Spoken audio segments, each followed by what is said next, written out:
अस्सलाम वालेकुम। आज हम जो है लॉन्ग शर्ट की कटिंग करेंगे टीनेजर्स के लिए स्मॉल साइज़ में, जिसमें हम लूज़ शर्ट जो होती है उसमें की कटिंग करेंगे। सबसे पहले अपने लेंथ वेड्थ आपने ले लेनी है। मैं जो है लेंथ ले रही हूँ 43 to 44 इंच और वेड्थ जो है वो 13 इंच पे है।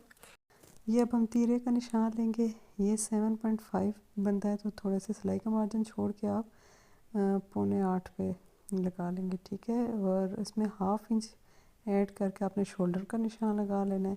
तो ये आपका 8.5 इंच पे जो है ना शोल्डर का निशान लगेगा आर्म होल के लिए। अब इन लाइंस को हम स्केल से ज्वाइन कर देंगे।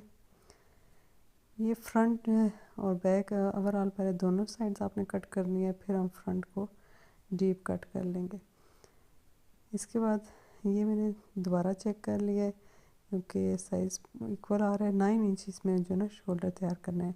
इसमें 1 से 1.5 इंच आपने निशान लेना है 1.5 इंच पे, और फिर उसको राउंड शेप में, आर्म होल की शेप में राउंड शेप दे के कर्व में कट कर लेना है। ये इसके बाद आपने शोल्डर देख लेने हैं। अगर तो आप डीप नेक पहनते हैं तो फिर आप 3.5 इंच नेक का छोड़ के वो शोल्डर रखेंगे, और अगर आप जो है नॉर्मल नेक 3 इंचज़ पहनते हैं तो 4 इंच में ये शोल्डर का निशान आ जाएगा। हाफ इंच इसमें आप जो है ना इसको डीप थोड़ा कट कर लेंगे। हाफ इंच ये अब मैंने स्केल से लाइन ज्वाइन कर दिया। हाफ इंच आपने डीप कर लेना है इसको नेक से शोल्डर तक। इसके बाद हम फिटिंग के लिए आएंगे। सबसे पहले हम जो लेंथ देख लेंगे चेस्ट से लेके हिप्स तक, वो 13 to 13.5 होती है, तो 13.5 पे निशान लगा लेंगे। इसके बाद हम लोग जो कमर की फिटिंग होगी उसका निशान लगाएंगे, जो मोस्टली 6 इंचज़ पे होती है, या तो हाफ इंच सिलाई का मार्जिन छोड़ के 6.5 इंच पे हम निशान लगा लेंगे। अब इसमें क्योंकि हम लूज़ बैगी स्टाइल में स्मॉल साइज़ में जो है शर्ट बना रहे हैं, तो इसमें जो है 20 इंच जो है ना इसमें रखा है, तो चेस्ट आपकी इसमें 10 आ जाएगी, ठीक है। हाँ, 20 का हाफ 10 हो गया। कमर भी जो है 19 to 20 में ही आएगी, तो ये मैंने 9.5 पे निशान लगा लिया। इसके बाद हिप्स हैं। हिप्स जो है आपने 11 इंच पे निशान लगा लेना है, यानी कि 22 इंचज़ पे। और इन तीनों लाइनों को अब आपने स्ट्रेट जो है ज्वाइन कर लेना है। यहाँ पे ये है कि जो आप कमर की जो है ना साइज़ निकालेंगे, उसमें ये याद रखें कि हेल्दी अगर कोई औरत है तो 6.5 पे कर लें। वैसे नॉर्मली फिटिंग का साइज़ जो है 6 इंचज़ पे ही आता है। हाफ इंच आपने सिलाई का मार्जिन छोड़ के 6.5 पे निशान लगाया था। अब ये सारी लाइंस आपस में ज्वाइन करने के बाद हम इन पॉइंट्स को, जो हमारी फिटिंग की लाइन है, इसको भी आपस में ज्वाइन कर लेंगे। इसमें याद रखें ये सिलाई का मार्जिन अभी हमने नहीं छोड़ा। सिलाई का मार्जिन आपने 1 से 1.5 इंच सिलाई का मार्जिन इसमें छोड़ना है। ये सारे निशान आपने ज्वाइन कर लिए। अब हम इसकी कटिंग करेंगे। अब हम जो फ्रंट आर्म होल की ना डीप कटिंग करेंगे, तो 1 इंच पे ना आपने निशान लगा लेना है और 1 इंच डीप करें। डीप आप जितना करेंगे उतनी ही अच्छी आएगी। 1 इंच से ज़्यादा आप नहीं कर सकते, लेकिन हाफ इंच पे आपने डीप नहीं करना। हाफ इंच पे इतनी शेप नहीं आएगी आपकी, फिर झोल पड़ेगी। इसलिए 1 इंच डीप जो है ना आप कम से कम जो है ना फ्रंट को डीप करें। ये हमारी आर्म होल की परफेक्ट कटिंग होगी है। इस तरह आप देखेंगे कि बिल्कुल आपकी झोल नहीं पड़ेगी, जब फिटिंग बहुत परफेक्ट बैठेगी। अब हम इसकी अच्छे तरीके से कटिंग कर लेंगे, और इसमें आपने 1 इंच जो है ना सिलाई का मार्जिन छोड़ना है और फिर कट करना है। जो आप फिटिंग की सिलाई काटेंगे इसमें 1 इंच आपने छोड़ना है सिलाई का मार्जिन। ये हमारी कटिंग होगी। अब हम जितने भी निशान हैं इसमें, ताकि सिलाई के टाइम हमें इशू ना हो, इन सारों पे आपने ना मार्किंग कर लेना, निशान लगा लेना कट लगा के। तो ये हम कट लगा लेते हैं।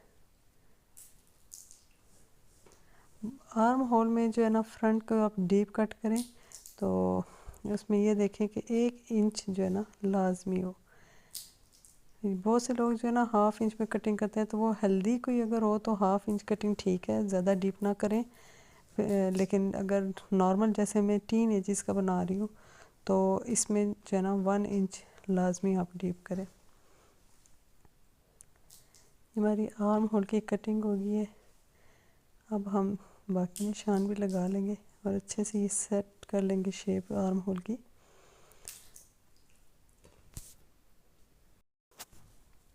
ये अब हमारी परफेक्ट कमीज़ की कटिंग रेडी हो गई है। आपने सारे निशान लगा लेने और ये देखें हमारी कमीज़ तैयार हो गई है। कटिंग इसकी फिटिंग और सब कुछ रेडी है। ये कमीज़ हमारी अब रेडी हो गई है। इसमें हमने ना कमीज़ की विड्थ जो आप चेक कर लें, मुझे इसमें कमीज़ की विड्थ मैंने चेक की वो 13 इंच है।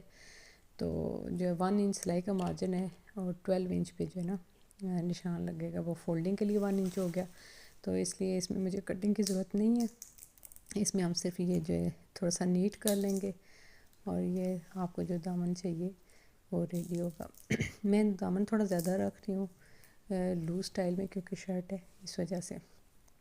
अब ये देखें शर्ट हमारी रेडी है। अब हम स्लीव की कटिंग करेंगे। लेंथ और विड्थ जो है मैं जो है ना 21 इंच मुझे रेडी करनी है, तो मैंने 23 इंच इसकी लेंथ ली है और 10 इंच मैंने इसका जो है ना विड्थ ली है। और सबसे पहले आपने क्या करना है, 3 इंच पे आपने एक लाइन ड्रॉ कर लेनी है। 3 इंच पे लाइन ड्रॉ करके आपने ओपनिंग देख लेनी है। 5 इंच मुझे ओपनिंग रखनी है, तो 6 इंच पे मैं निशान लगाऊंगी। 1 इंच इसमें मैं जो है सिलाई का मार्जिन छोड़ूंगी। अब आप इन दोनों लाइंस को आपस में ज्वाइन कर दें। 5 इंच जो आपने 6 इंच सॉरी ओपनिंग रखी है उसको, और जो 3 इंच आपने लाइन ड्रॉ की थी, इन दोनों को आपस में ज्वाइन कर दें। ज्वाइन करने के बाद अब हम इसमें स्लीव की शेप देंगे। इसमें आप 1.5 इंच के बाद गुलाई की, पहले स्ट्रेट लाइन थोड़ी सी लाइन 1.5 इंच तक, उसके बाद जो है ना आप थोड़ी गुलाई की शेप दे देंगे। तो ये आपकी परफेक्ट स्लीव की ना गुलाई की शेप आएगी।